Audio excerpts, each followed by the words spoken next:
For most of his life, Wolfgang Van Halen has lived under a shadow, the kind cast by a legend. The son of guitar virtuoso Eddie Van Halen and actress Valerie Bertinelli, he grew up surrounded by fame, talent, and expectations he never asked for. Behind the smiles and the stage lights, his story has been one of loss, loneliness, and an uphill fight to prove that his name was more than an inheritance. What began as a childhood surrounded by music became a lifelong test of identity and survival. For Wolfgang, music was never just a career choice. It was something in his DNA. But that gift came with a burden. Being the only son of Eddie Van Halen, one of the greatest guitarists who ever lived, meant living under constant comparison. From the moment he could walk, the world had already decided who he should become. Yet inside him, a quiet war raged, a fight to be heard as his own person, not just a reflection of a legend. Born in 1991 to Eddie Van Halen and Valerie Bertinelli, Wolfgang entered a world of fame and noise that he didn't ask for. The cameras, the fans, and the myth of Van Halen all existed before he even understood what music truly was. Yet inside his home, things were surprisingly ordinary. Valerie and Eddie wanted him to grow up grounded, not spoiled by celebrity. They didn't push him toward the stage or studio, but instead gave him space to find himself. "My mom did a really good job at grounding me," he later said. Even in a household where rock stars dropped by like neighbors, Wolfgang's childhood wasn't glamorous. He spent more time with toys than instruments, more time with cartoons than guitars. To the outside world, he was destined to inherit his father's crown, but inside, he was just a shy, curious boy with a gentle streak, a kid who loved music, but didn't yet realize it would define him. That innocence didn't last forever. While exploring his father's collection, he stumbled across a stack of Van Halen records. The cover showed faces he didn't recognize, lights, crowds, and his father holding a guitar that seemed almost alive. "I saw my name on the box," he recalled years later. "And I asked my dad, 'What's this?' He said, 'Oh yeah, this is what I do.'" That simple, quiet moment shattered his world. The man who had taught him to ride a bike wasn't just his father. He was a hero to millions. But with that realization came pressure. From then on, every note Wolfgang played would be measured against a legend. Every compliment would be followed by a comparison. He was both blessed and cursed by a name that carried history. Yet, even as a child, he understood that the only way forward was through authenticity. He didn't want to be the next Eddie Van Halen. He wanted to be the first Wolfgang Van Halen. In the early 1990s, while the world still worshipped Eddie Van Halen as a guitar god, his son was learning about life far from the chaos of the stage. His childhood was deliberately quiet, shielded from the noise, fame, and temptations that had followed Eddie for decades. Valerie Bertinelli filled their home not with luxury, but with warmth and structure. For all the guitars and gold records on the walls, Wolfgang's early years were defined by routine, family dinners, homework, laughter, and the rare sound of silence. Eddie, meanwhile, tried to be a different kind of father than the world imagined. At home, he wasn't the wild musician the public adored. He was gentle, patient, and surprisingly shy. He encouraged Wolfgang's curiosity, but never forced him toward music. "He's the reason I do what I do," Wolfgang later said. "But he never told me what I had to be." It wasn't until Wolfgang was around 8 that music quietly took over his world. Eddie handed him a pair of drumsticks and told him to start with the basics. No stage lights, no audience, just rhythm. He placed a stack of magazines on the table. "If you can hit these in time, that's what playing drums is," he said. It was unconventional, but it worked. Wolfgang's small drum kit soon became a place of escape and discipline. Hours would pass as he pounded rhythms until his hands hurt, with his father listening quietly from down the hall, a small smile forming on his face. By age 9, Wolfgang had developed real skill, even surprising his uncle, Alex Van Halen. Despite his growing talent, his world remained small and innocent. Visits to his father's rehearsals made massive drum sets and guitars seem like oversized toys.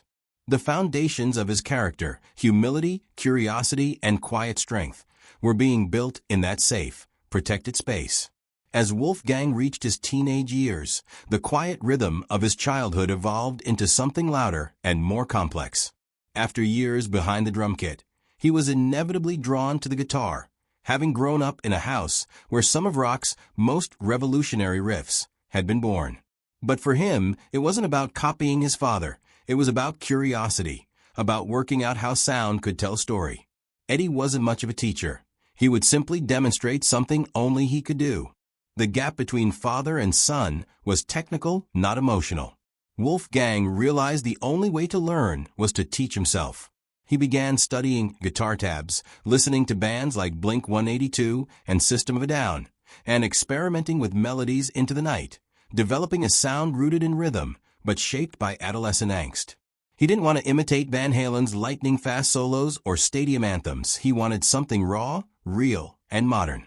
It was important that I develop my own skills and my own sound, he told Spin. Otherwise, you'd just be listening to some shoddy Van Halen cover band. While Wolfgang found his musical voice, he was also finding out what it means to live in the public eye. The press loved to emphasize his lineage a bit more than his progress. Every photo, every rumor, came with the label, Eddie Van Halen's son. People had already made a determination of who the kid was or wasn't before ever stepping foot on stage. His mom sheltered him as best she could, but she couldn't quiet the noise. For a boy barely in high school, the world was watching. Despite the pressures and expectations, Wolfgang Van Halen's story is one of quiet resilience, a testament to carving out identity, embracing authenticity, and learning to shine on his own terms. Then came 2006, the year that would change everything. Eddie, whose health and personal life had been unstable for years, found renewed purpose in his son's talent. He invited Wolfgang to jam with him and his brother Alex, the drummer for Van Halen. To everyone's surprise, the chemistry was real. Alex was floored when he realized that the powerful bass lines he heard through his headphones were being played by his own nephew. "That's Wolf?" he asked in disbelief. It wasn't just a proud family moment. It was the spark of something much bigger. When Eddie finally asked his 15-year-old son to join Van Halen as their new bassist, Wolfgang hesitated. He knew what people would say, that it was favoritism, not talent. Still, he agreed under one humorous condition. He wouldn't do any bass solos. It was a teenager's joke masking a man's fear. He was stepping into one of the most famous bands in the world, surrounded by critics who already doubted him. What followed the 2007 to 2008 reunion tour with David Lee Roth would test every ounce of his resolve and mark the beginning of his lifelong battle to prove that he wasn't just someone's son. He was an artist unto himself, ready to earn that title the hard way. As Wolfgang grew, curiosity became obsession. By age 12, he was experimenting with guitar, but not under his father's supervision. "My dad wasn't the best teacher," he later joked. He'd just say, "Do this," and then play something insane. So Wolfgang decided to teach himself, determined to develop his own sound. He studied tabs from bands like System of a Down and Blink-182, refusing to be a clone of his father. "It was important that I develop my own skills and my own sound," he told Spin. "Otherwise, you'd just be listening to some shaky Van Halen cover band." By 2006, when he was just 15, Eddie made a decision that would throw his son into the eye of the storm. He invited Wolfgang to join Van Halen as their new bassist, replacing longtime member Michael Anthony. For fans, it was scandalous, the ultimate act of nepotism. For Wolfgang, it was trial by fire. He loved his father deeply, but the pressure was insurmountable. "It was tough," he later admitted. "I was there to support my dad, but I became the biggest enemy of every 40 to 50-year-old man out there. Every show, every note was a test of legitimacy." Still, Wolfgang proved himself. The 2007 to 2008 reunion tour with David Lee Roth silenced many critics, and even the band's 2012 album, A Different Kind of Truth, carried his fingerprints. Yet the criticism left its scars. "That did a lot of damage to me," he said years later. He wasn't just trying to make music. He was trying to survive it. After years of touring, Wolfgang craved something of his own. In 2013, he joined Taranty, the band formed by Creed's Mark Taranty, not as Eddie Van Halen's son, but as a working musician. He recalled one wild moment in New Jersey. "I went over one night at midnight and learned the entire set, and the next day we were on tour." He recorded 2 albums with them, Cauterize and Dust, balancing his dual life as a member of Van Halen and as a man seeking freedom from his last name. But fate wasn't kind. In 2020, tragedy struck. Eddie Van Halen's cancer, first diagnosed in 2001, returned with a vengeance. On October 6, 2020, the world lost one of its greatest guitarists. For Wolfgang, it was the day his world collapsed. "Some days are better than others," he told Carson Daly through tears. "It doesn't seem like the pain will ever go away." The grief nearly swallowed him. "I feel like crawling in a hole every day," he confessed, "but I know my dad would be really pissed off at me if I did." In the months that followed, Wolfgang poured that pain into music. Every chord became a conversation with a ghost. In 2021, Wolfgang released his debut album, Mammoth WVH. The title carried deep meaning. Mammoth had been the original name of his father's first band years before Van Halen existed. This was Wolfgang's way of reclaiming the past while defining his future. Every instrument on the album, drums, bass, guitar, vocals, was performed by him alone. "It's 100% all me," he told NPR. "It's more pressure, but it's creatively freeing." The album's lead single, Distance, written in memory of his father, became a #1 hit on Billboard's Hard Rock chart and earned him a Grammy nomination for Best Rock Song. It was his first solo release and his first taste of validation. That same year, he took Mammoth WVH on tour, stepping into the spotlight not as a bassist, but as a frontman. "I was sitting in the dressing room thinking, I don't know if I can do this," he admitted. Yet the moment he stepped on stage, everything changed. For the first time, he wasn't playing his father's songs. He was playing his own. A new life, a new name. In 2023, Wolfgang's world shifted again.